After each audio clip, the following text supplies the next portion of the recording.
Welcome to the Tech Egg. Don't get scrambled. Enjoy the video. You start by choosing a compact GPS tracker with good battery life. This reduces maintenance and false alarms. Next, remove the saddle or open the frame access point and test fit the tracker where it sits flush. Use double-sided tape to hold it temporarily. This helps you check signal before final fastening.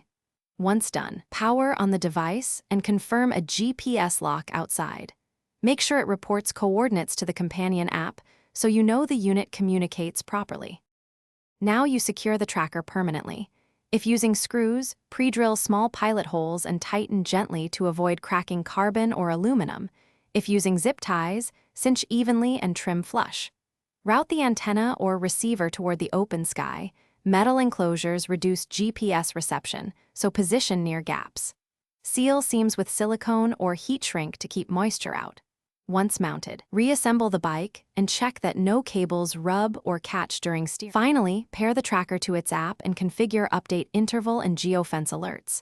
Shorter intervals use more battery but give fresher location. Take the bike on a 10 to 15-minute road test, watching the live feed to confirm accuracy and steady updates.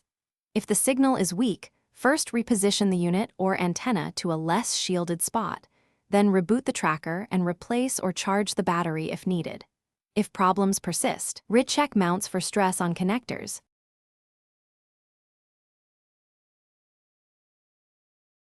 Thanks for watching. Consider subscribing if I helped unscramble your problems.